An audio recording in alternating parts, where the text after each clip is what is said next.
대통령실 김대남 전 선임행정관의 녹취에 한동훈 국민의힘 대표는 곧장 불쾌감을 드러냈습니다. 한 대표는 자신의 SNS에 정부 투자 금융기관 감사인 사람이 전당대회 당시 좌파 유튜버와 통화하면서 저를 어떻게든 공격하라고 사주했다며 국민들과 당원들이 어떻게 볼지 부끄럽고 한심하다고 적었습니다. 공교롭게도 글을 올린 시각은 국군의 날 행사에서 윤석열 대통령, 김건희 여사와 조우하기 직전이었습니다. 김 여사의 공천 개입 논란 등에 사실상 침묵하다 급기야 자신의 이름까지 나오자 맞대응에 나선 걸로 보입니다. 매우 부적절하다고 생각을 합니다. 같은 당 후보를 공격하라고 사주하는 것은 대단히 잘못되고 반드시 진상규명이 필요하다고.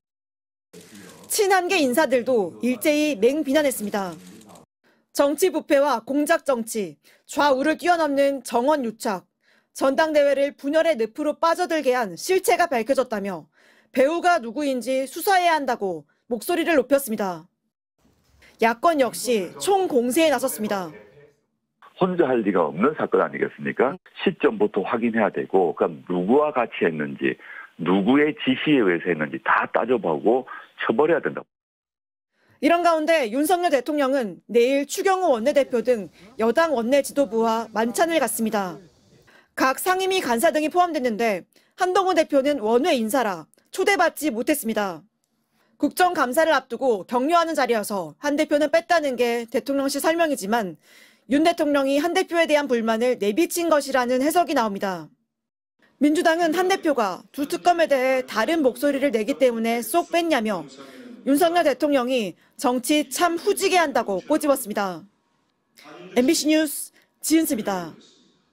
김건희 여사 문자 무시 논란과 무차별 폭로전으로 분당대회라는 오명을 썼던 국민의힘 전당대회. 최대 승부처 중 하나였던 부산, 울산, 경남 합동연설회를 마친 직후 김대남 대통령실 전 선임행정관이 서울의 소리 이명수 기자에게 전화를 걸었습니다.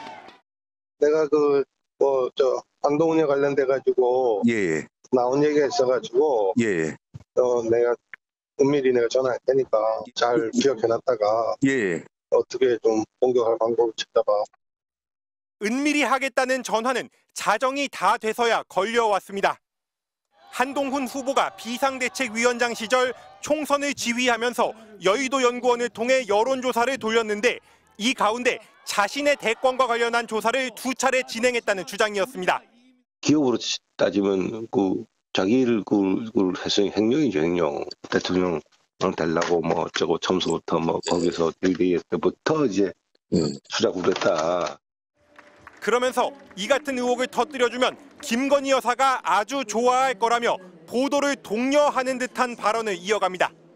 니네가 이번에 그거 잘 기획해서 서울에서 치면 너희 여사가 니네 이명수 씨야. 그러니까 들었다 놨다 했다고 좋아하겠는데. 실제로 서울의 소리는 이 통화 이틀 뒤 한동훈 당비 횡령 유용 의혹이라는 제하에 단독 보도를 냈습니다. 기사는 김 전 행정관이 불러준 멘트와 토시까지 똑같았습니다. 방송 토론에서도 관련 의혹은 뜨거운 감자가 됐습니다. 여의도 연구원 비대위원장 당시에 한동훈 위원장의 이미지 조사한 거 왜 시키셨습니까? 당시에 이재명 대 한동훈으로 구도를 바꾸게 한 상황에서 어떻게 하면 이미지를 바꿔야 되는지 한 조사인데 그게 뭐가 문제가 되는 것이며. 좋습니다. 김 전 행정관은 전당대회 당시 나경원 후보의 대외 일정 특보를 맡아 선거 캠프에서 활동했으며 직후에는 서울보증보험 상근감사위원회에 임명됐습니다. 다만 나경원 의원은 김대남 감사와 서울의 소리 기자 사이의 통화 내용과 자신은 아무런 관련이 없다며 전혀 아는 바도 들은 바도 없다고 일축했습니다. 원희룡 캠프 관계자도 원 전 장관과 김 전 행정관은 서로 모르는 사이라며 언론 등에서 계속 제기된 의혹을 언급한 것뿐이라고 해명했습니다. 당사자인 김 전 행정관은 휴대전화를 꺼놓은 채 연락을 받지 않았습니다. 다만 법률 대리인을 통해 이미 대통령실을 그만둔 뒤 당원 신분으로 일어난 일이라며 전당대회 당시 다른 당대표 후보자를 돕는 위치에 있었을 뿐 어떠한 사주를 받아 특정 후보에 타격을 줄 수 있는 위치가 아니었다는 입장을 전해왔습니다. MBC 뉴스 손하늘입니다.